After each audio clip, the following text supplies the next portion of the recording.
Unified 911, anong matutulong namin sa'yo? Anya ti maitulong mi ken kahapon. Anong may tatabang ko sa Unsay imo? akong ikatabang nimo? Ngini makadabang na misal ka no. Sa anumang wika o dialekto, may tulong na darating sa iyo.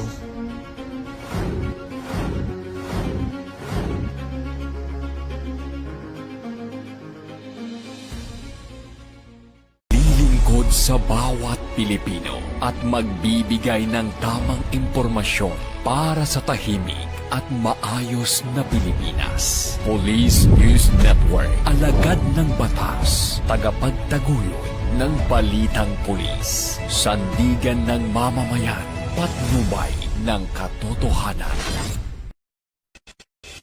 La Campo Crame, maghahatid ng pinakahuling kaganapan at nagbabagang balita. Ito ang PNN Police News Network. At ngayon, ang inyong mga tagapagbalita. Magandang araw, Bagong Pilipinas. Ako ang inyong alagad ng batas, tagataguyod ng Balitang Pulis, Patrolwoman Maria Danica Bungo mula sa Regional Mobile Force Battalion ng NCRPO. Maghahatid sa inyo ng tamang balita, kwento ng pulis at serbisyo para sa mamamayan. At ito ang PNP News Online, ang pangunahing balita ng Police News Network, alagad ng batas, tagataguyod ng Balitang Pulis.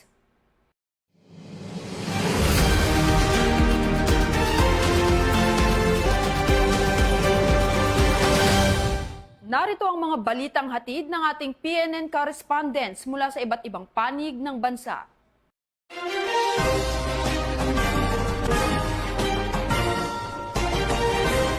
Naghatid ng tulong ang Hingyon Municipal Police Station sa isang pasyenteng may kidney failure sa Ifugao bilang bahagi ng kanilang advokasya na maipadama ang malasakit at serbisyong pangkomunidad sa mga nangangailangan. Ang buong detalye ng report mula kay Patrolman Don Brosas. Kaloob ng tulong ang mga tauhan ng Hingyon Municipal Police Station sa isang pasyenteng may kidney failure sa pamamagitan ng programang Adopt a Family sa Hingyon, Ifugao. Personal na inihatid ng mga pulis sa tahanan ng benepisyaryo sa Mumpolya ang assorted groceries at isang sako ng commercial rice bilang tulong sa kanyang pang-araw-araw na pangangailangan. Nag-alay rin ang panalangin ng mga tauhan ng Hingyon MPS para sa paggaling at kaginhawaan ng benepisyaryo bilang bahagi ng kanilang pagpapakita ng malasakit at suporta sa komunidad. Layunin ng programang ito na makatulong sa pagpapanatili ng pang-araw-araw na pangangailangan ng mga pamilyang higit na nangangailangan ng tulong. Bahagi ito ng PNP Focus Agenda sa ilalim ng Active Community Support na nagpapakita ng makatao at malasakit na serbisyo ng kapulisan sa ilalim ng adhikaing Bagong PNP para sa Bagong Pilipinas, serbisyong mabilis, tapat at nararamdaman. Mula rito sa PNP National Headquarters, ako ang inyong PNN correspondent, Patrolman Don Brosas, alagad ng batas, tagataguyod ng Balitang Pulis.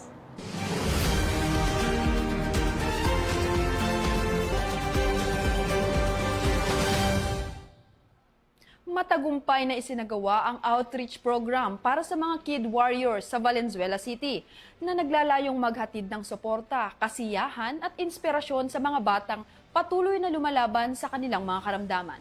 Ibabalita yan ni Patrolwoman Sari Bernales. Pilipinas, narito po tayo ngayon sa Valenzuela City kung saan nagkaisa ang Philippine National Police at ang mga Kid Warriors ng Mapulang Lupa para sa isang matagumpay na outreach program activity. Matagumpay na isinagawa ang isang makabuluhang outreach program nitong ika-10 ng Mayo na ginanap sa Padilla Compound, Mapulang Lupa, Valenzuela City. Ang nasabing aktibidad ay pinangunahan ng mga tauhan ng Police Community Affairs and Development Group sa ilalim ng pamumuno ni Police Brigadier General Vina H. Guzman at sa pakikipagtulungan ni Dr. Imad Amat, ang Vice Chairperson ng PKG Advisory Group. Naging sentro ng programa ang pagbibigay ng tulong at saya sa 10 magigiting na kabataan o Kid Warriors na kasalukuyang nakikipaglaban sa iba't ibang uri ng karamdaman.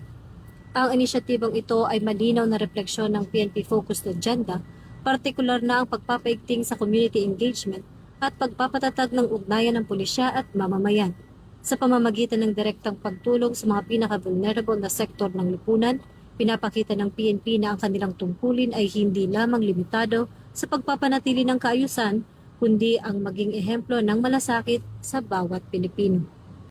So, magandang tanghali po sa inyong lahat. Ako po si Ethel Gabrillo, isa po sa member ng Hope of Warrior Heroes. So, nandito po kami ngayon sa charity event para isagawa po itong gift giving, Summer Saya. So, naitayo po itong Hope of Warrior Heroes sa kadahilanan po na alam po namin na may mga warriors din po na nagnanais na makasali sa mga charity event na hindi po nabibigyan ng chance. Tapos po, masaya rin po kami kasi sa charity event po namin na to, kahit first time lang po, hindi po namin akalain na marami pong sponsors na magbibigay. Nandiyan po ang mga PNP, si Padrino Pilipino, Globe Telecom. So actually marami pa po sila, hindi ko na po mabanggit. Ang mga SK, ang kapitan ng Barangay Mapulang Lupa. Then ang mga kagawad din po ng Barangay Mapulang Lupa. So sana nga po masundan pa at maging successful po itong aming first charity event po. Mula rito sa Mapulang Lupa, Valenzuela City, ako po si Patrolwoman Sari Bernales. Nagbabalita para sa Police News Network. At ito ang bagong PNP para sa bagong Pilipinas. Serbisyong mabilis, tapat at nararamdaman.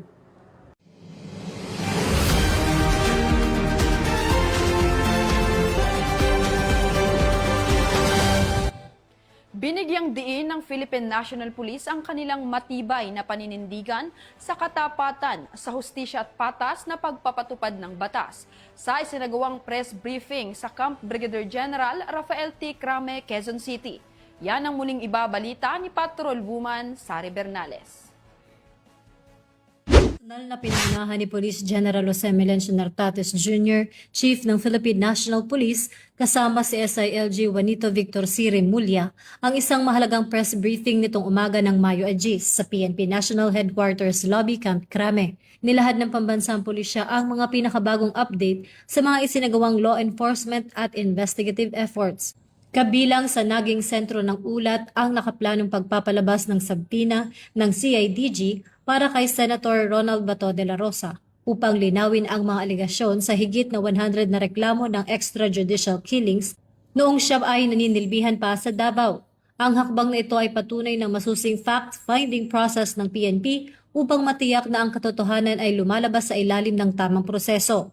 Hinihikayat ang publiko na iwasan ang espekulasyon at sa halip ay umasa sa mga opisyal na pahayag ng PNP habang tinitiyak ng organisasyon na ang hustisya ay mananaig at ang karapatan ng bawat isa ay mananatiling protektado sa ilalim ng isang disiplinado at makabagong kapulisan. Ako po si Patrolwoman Sari Bernales, nagbabalita para sa Police News Network. At ito ang bagong PNP para sa bagong Pilipinas, serbisyong mabilis, tapat at nararamdaman.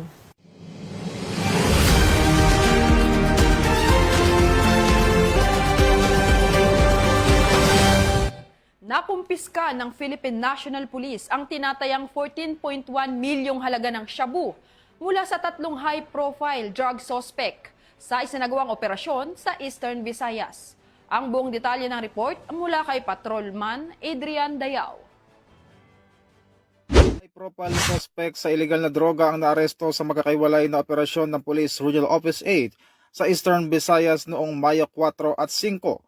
Kinilala ang mga suspect sa alias Jepoy, June at Chad na pawang kabilang sa Regional Priority Target kung saan dalawa ay tinuturing na top-rank target at isa ay high-value individual. Sa isinagawang operasyon sa Palo Leyte at Tacloban City na kumpiska ng pulisya ang mahigit 2 kilo ng inihinalang shabu na may kabuang halaga na mahigit 14.1 million pesos kasama ang buy-bus money at iba pang ebidensya. Ayon kay PRO8 Regional Director Police Brigadier General Jason Capoy, patunay ito na patuloy na operasyon ng pulisya upang wakasan ang drug network sa riyon at ito'y bahagi ng PNP Focus Agenda na Enhanced Managing Police Operation na paigtingin ang kampanya laban sa iligal na droga. Ito ang bagong PNP para sa bagong Pilipinas, serbisyong mabilis, tapat at nararamdaman. Mula po dito sa Campo Crame, ako po si Patrolman Adrian Dayao nagbabalita Para sa Police News Network, alagad ng batas, tagataguyod ng balitang pulis, at ito ang bagong PNP para sa bagong Pilipinas, serbisyong mabilis, tapat at nararamdaman.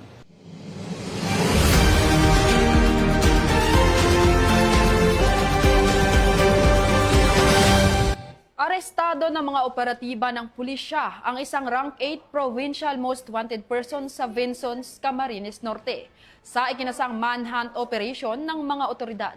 Ibabalita yan ni Police Staff Sergeant Cecilia Caudilla.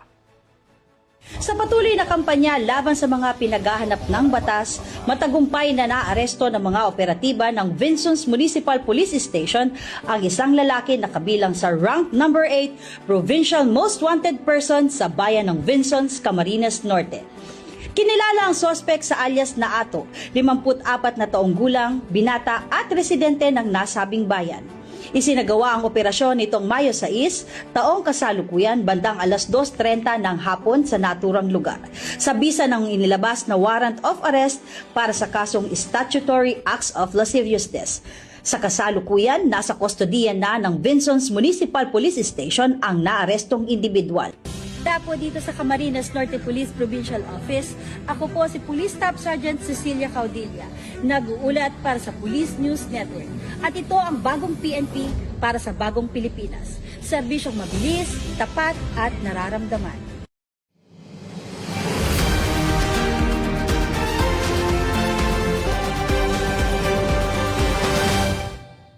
At yan ang mga balitang nakalap ng ating PNN correspondents mula sa Luzon, Visayas at Mindanao. Para sa mas malawak at mabilis na ulat ng mga balita, huwag kalimutang mag-like, follow and share sa aming official social media accounts ng Police News Network. Tutok lang sa aming YouTube channel para sa mga live stream at replays. At i-follow kami sa X account para sa mga real-time updates at Facebook account ng Police News Network. Manatiling mapagmatsyag at laging alamin ang totoo. Sa ngalan ng pamunuan ng Philippine National Police sa pangunguna ni Chief PNP Police General Jose Melencio Nartates Jr. at sa pamumuno ni President Ferdinand Bongbong Marcos Jr., kami ay maglilingkod sa bawat Pilipino at magbibigay ng tama at balanseng balita. Mula rito sa tanggapan ng tagapag-ugnay ng pambansang pulisya, ako ang inyong alagad ng batas, tagataguyod ng Balitang Pulis, Patrolwoman Maria Danica Bungo mula sa RMFB and CRPO. Maghahatid ng tamang balita, kwento ng pulis at serbisyo para sa mamamayan. At ito ang PNP News Online, ang pangunahing balita ng Police News Network. At ito ang bagong PNP para sa bagong Pilipinas, serbisyong mabilis, tapat at nararamdaman.